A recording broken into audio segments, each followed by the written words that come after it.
So the example of the bank we've been studying, we actually, kind of doing it in real time, and I was doing this on the fly, we actually showed how this bank got, quote unquote, bailed out. And it got bailed out by the sovereign wealth fund because when this last piece of debt came due, it couldn't sell its CDOs for enough money to pay off that debt, so they just kind of held fast and didn't sell their CDOs. They couldn't get any other loans to pay off this loan, but what they were able to do is to convince some foreigners who are enamored by the brand of this, this institution of American capitalism, so they were willing to buy some shares in this company and essentially bail it out. So in the example, we used to have 500 million shares. The company issued another 2 billion shares, sold them at $1.50 per share, and they got $3 billion for it.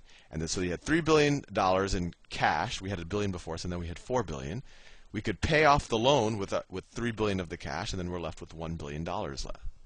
And now this company would have, let's see, if you have $1 billion cash and $4 billion of CDOs, it would think that it has $5 billion of assets, if these are really worth $4 billion. It has no liabilities, so it has $5 billion of equity. Notice the equity doesn't change. When you take some of your assets and you get what your if you get the value of the assets that you think they're worth and you pay off some liabilities, it doesn't change the value of your equity. But what's happened now? Well, one, this is just just to get comfortable with some of the terminology. This company now is completely delevered because it has no liabilities, it has no debt, and its assets are equal to its equity. And you'll find that a lot of companies that are, startups and technology companies, a lot of those have very little debt, and so they're completely delevered. Anyway, that was just a side. But this was an example of how a company could get bailed out. And who lost here? Well, the shareholders lost, right? Because before, there was only 500 million shares that split up the equity, and now there's 2.5 billion shares to split this equity. So the book value of the shares, if you even believe that these are really worth $4 billion, they went from $4 to $2. And I think this is an important aside here, because I know I've mentioned before that the market price when you buy or sell a share, it's just transacting between another person who used to be holding that share, right? So how does it affect the company? Well, it affects the company when the company needs to raise more money. And that's what happened in this example. The company had to raise more money. It had to go to this, maybe it was, the government of Singapore's sovereign wealth fund. And they say, government of Singapore, please invest in us. Buy some of our shares. And when the government of Singapore, when any investor wants to buy new shares, they use the market value, what that stock is trading at, as a good reference point for what you might have to pay for those shares. Oftentimes, if it's kind of a desperate situation and this person is kind of saving you, they'll pay below the market price.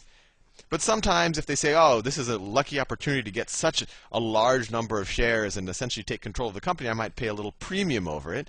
So I'll pay $2 per share, which was a little bit of premium over the market value at the time, which was $1. But anyway, that's why the market price of something in the secondary markets, where a share is just trading between people who aren't related to the company, why that's important. Because when the company needs to raise money, that is used as kind of the fair market value of a company's shares. But anyway, this was the situation where the company gets bailed out. But what happens in the situation where it doesn't get bailed out? Let's do that. Let's say that the sovereign wealth fund never happened. Let me clear this. Let me see if I can. So the assets, I'll just write assets, had $1 billion of cash, 1 billion cash, and we have these 4 billion of CDOs. CDOs for a total of $5 billion. The liabilities, see, we had loan C. It's coming due for $3 billion. And then you had the equity, which is essentially the total assets minus the liability. So that's $2 billion. And that's split amongst 500 million shares.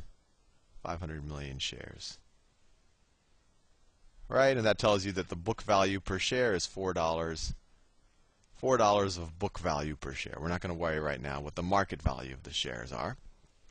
So let's say they shop everything around. All of these sovereign wealth funds, they've got burned because they invested in Citibank last year, and the stock just continued to plummet. They invested in all of, I think they invested in Merrill Lynch. All of these they invested in, and they just continue to plummet. So they've been burned. They don't want to be the the last guy holding the potato. So there's no one who's willing to invest equity. So it just forces the issue. These people, Loan C, they say, you know what? We're not going to give you a new loan. You can't pay this loan because even if you sold these CDOs, you're only getting $1 for them. So we are going to force you into bankruptcy, and that's how bankruptcy happens. When you break one of the, they call it, the covenants with one of the people who lent you money. The covenants say, if you don't pay a loan within this amount of time, or if some other thing happens to your financials, you are then declared insolvent, and you go into bankruptcy. And what happens in bankruptcy? Well, in bankruptcy, the bankruptcy courts take receivership of all of your assets. So the bankruptcy courts take receivership of all of the assets. So they just say, okay, this is what you own. And you might get some, we're not going to go into the details now. I'll maybe do a whole series of videos on the details of bankruptcy. You might get some type of loan that helps you just continue to do business, because people have to figure out are they just going to restructure your liabilities, or are they just going to dissolve you because you're not, a viable entity anymore. But anyway, the bankruptcy court will take hold of you, and essentially, let's assume that they're going to dissolve you. They will then split you amongst the stakeholders, the people who you owe money to. And actually, no, let's not say that they dissolve you. Let's say that everyone agrees that this brand is worth a lot, whatever we call it, Goldman Lynch or Lehman Sachs, whatever our brand is, it's worth a lot. No one wants to see it disappear. So what happens when you go into bankruptcy?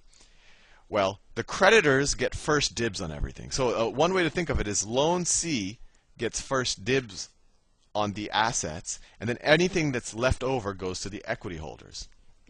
So let's say the Loan C guys, they say, you know what, we like this, we want to keep this bank as an ongoing entity, but what we want to do is we just want to dump these CDOs. So the bankruptcy court, okay, yeah, we'll liquidate these CDOs just because everyone agrees that they're really shady. So they sell them, and they only get $1 billion for them. So they get $1 billion for these CDOs. So now we have $2 billion of assets. It's essentially $2 billion of cash, right? Because we got $1 billion of cash for those. So $2 billion of cash. That's all that there is. Plus there's, there's probably some buildings and all that, which we're not listing here. But there's the brand and all of that. So this guy's owed $3 billion. So he says, okay, fine. You know what I'm going to do? I'm going to keep this company running. I'm owed $2 billion. I'm going to keep that $2 billion in there. But what I get is essentially, I get all of the new shares of the company. So what essentially the bankruptcy court is going to do, they're going to create a new corporate entity. They're going to put all of these assets into it, and then issue another, 100 million shares. So they'll essentially create a new entity, where the new entity, say, has $2 billion of assets, $2 billion of cash, and let's say it has no debt. Or actually, maybe these people, they say, you know what, we'll even give you some money, because these are the people no, I don't want to confuse things. So let's say that you have no debt. So you have $2 billion of equity. $2 billion of equity. And let's say that there are 100 million shares. 100 million, not dollars, 100 million shares. So the book value of the new shares is $20 per share. And you might say, wow, that's great. Someone could have gotten these shares for, whatever I said they were trading for before. They could have gotten them for $1 per share before. Now they're worth $20 per share. But no, that's not the case. It's actually horrible. These shares, the shares of the old company, are worth zero, because when you liquidated the company, or at least when you tried to value the company, or we didn't liquidate it, because we're saying we still want the company to continue its operations. But we're saying that the value of the company is only $2 billion. This guy's owed $3 billion. So he says, you know what?